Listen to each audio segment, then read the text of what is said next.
Berjumpa lagi dengan saya Sumadi. Kita akan lanjutkan kajian perilaku organisasi, yaitu tentang model perilaku organisasi. Ya, di sini ada individual level, ada group level, ada organization system level. Mari kita diskusikan sama-sama. Nah, the individual level, ya, the individual itu terkait dengan motivating self and others, artinya proses memotivasi diri dan yang lain. Oleh karena itulah di individual level ini ada emotion, tentang emosi, ya, values and attitudes, tentang nilai-nilai dan sikap, perception, tentang persepsi, personality, dan tentang kepribadian. Kemudian dari the individual level naik ke the group.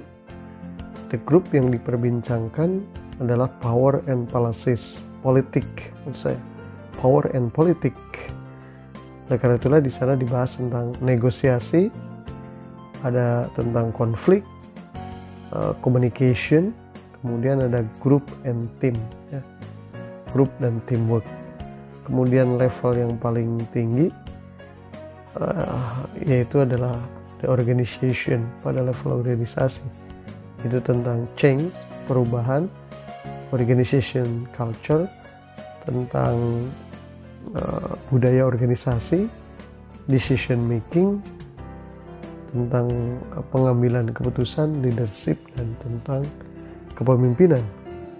Nah, dari tangga-tangga tentang perilaku organisasi itu, maka kemudian Robin and Judge merumuskan model perilaku organisasi. Ada input, ada proses, ada outcome. Nah, inputnya apa? Pertama, individual level tadi, itu ada diversity, beragam, ya, ragam kemampuan, suku, umur, jenis kelamin. Nah, itu bagian dari input. Personality, kemudian kepribadian, values, nilai-nilai, ya.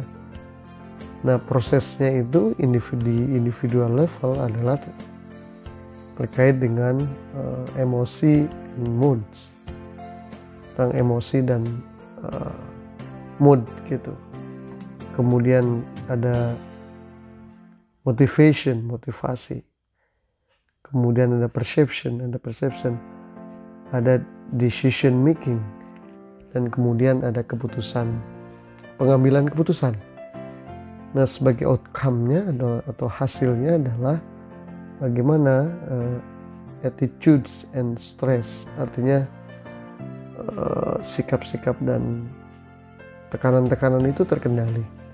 Kemudian ada task, performance kerja, ya, citizenship behavior, perilaku kewargaan yang tanggung jawab, ya, withdrawal behavior gitu. Kemudian group level, yaitu tentang group structure, struktur grup. Kemudian ada group roles, peran dari grup. Kemudian ada team responsibilities, tanggung jawab kelompok atau tanggung jawab grup. Nah, di group level ini apa? Kemudian prosesnya ada communication, komunikasi, ya, ada leadership, kepemimpinan, power and politik, kekuasaan dan politik. Kemudian conflict and negotiation, konflik dan negosiasi, sehingga hasilnya adalah group cohesion. Jadi kohesivitas grup yang baik, kuat. Kemudian ada group functioning, jadi fungsi-fungsi dari semua elemen, semua yang ada di dalam grup. Nah, kemudian yang ketiga adalah terkait dengan organizational level. Nah, ini ada structure, kemudian ada culture, struktur, dan ada budaya. Nah, di prosesnya organization level ini ada human resources management, manajemen sumber daya manusia. Kemudian ada change practices, artinya perubahan secara praktek atau praktek perubahan, begitu, ya. Nah, outcome-nya adalah organizational level itu adalah produktivitas. Ada bagaimana produktivitas sebuah organisasi, kemudian survival, bagaimana daya tahan sebuah organisasi. Nah, ini model perilaku organisasi, jadi input, proses, dan outcome yang disusun oleh Robin and Judge. Nah, kemudian secara luasnya teman-teman bisa lihat bagian ini ya. Jadi ada variabel dependent, ada variabel independent di dalam model perilaku organisasi. Sebetulnya ini bagian dari penjelasan yang tadi, input, proses, dan output gitu. Dan di sini ada variabel dependent, artinya respon yang dipengaruhi oleh variabel independent. Itu terkait dengan human output, productivity, efficiency, turnover, deviant behavior, citizenship, satisfaction. Kemudian di bawahnya ada variabel independent, sebab yang diperkirakan dapat mengubah variabel dependent tadi yang di atas, yaitu ada organizational level, kemudian ada group level, dan kemudian ada individual level.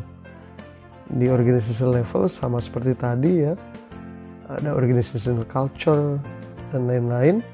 Kemudian di group level ada work team, group structure, conflict, power and politics, communication, dan lain-lain. Ini change and stress, artinya perubahan dan tekanan gitu. Dan kemudian di akhir ada individual level, dari mulai karakteristik biographical, kemudian personality and emotion, values and attitude, ability. Kemudian di sana ada individual decision making. Kemudian terkait dengan human input. Nah, ini yang disebut dengan model perilaku organisasi yang kita maksud. Jadi keseluruhan sistem yang bekerja berlaku di dalam sebuah organisasi. Demikian teman-teman, untuk memperluas cakrawala pembahasan kita, mari kita diskusikan sama-sama. Terima kasih. Assalamualaikum warahmatullahi wabarakatuh.